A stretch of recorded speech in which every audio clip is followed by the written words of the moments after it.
tey poxam mbaam bi ñëw na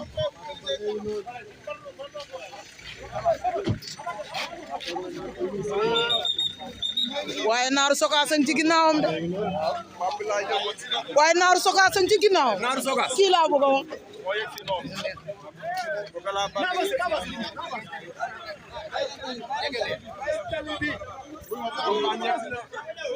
aca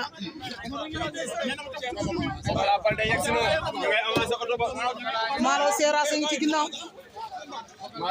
Malaw Seras moo nga ne ci ginnaaw day war a jàkkaarloog Siteu bu Ngor Malaw Seras tey nan ngeen ñëwee Abdou Diouf la illa da ngeen a lamb si de Poko Mbama nga nële ca gannaaw Pokola waa Pikine na ngi nii grand Jibi Gueye ngay wax ak ñoom di leen yëpp yooyu grand Jibi Gueye Diouf a ngoog Pokola waajagul Poko ngi noonu xama ñamal leen ci Poko ngi noonu Poko Mbam yegsi na Malaw Seras a ngi noonu Poko Mbam yegsi na Malaw Seras a ngi noonu waa Balañ Balañ day sama mbaam Pokola boo leen gën a dof fuuf kokoy Balañ aca Malaw ngoog Malaw a ngi noonu Siteu bu Ngor la am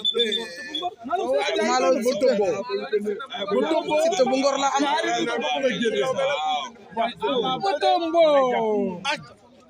Malaw Seras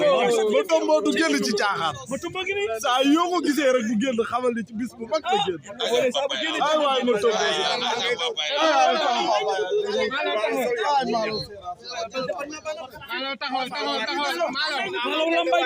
Malaw duy nañ la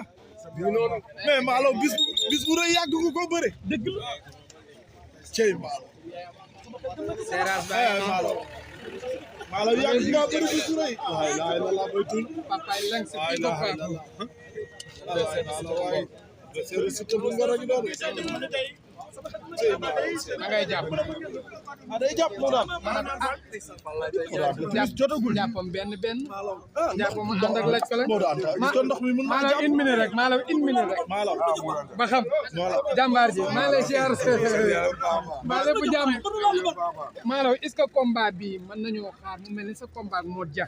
parce que kenn joxula woon dara combat bi aussi tamit dikkaat na même noonu nga jël xale mën jox ma dara waaw yàlla ma jàmbal le 22 day mu jox dara ci kàttan le 22 Malaw décidé nga de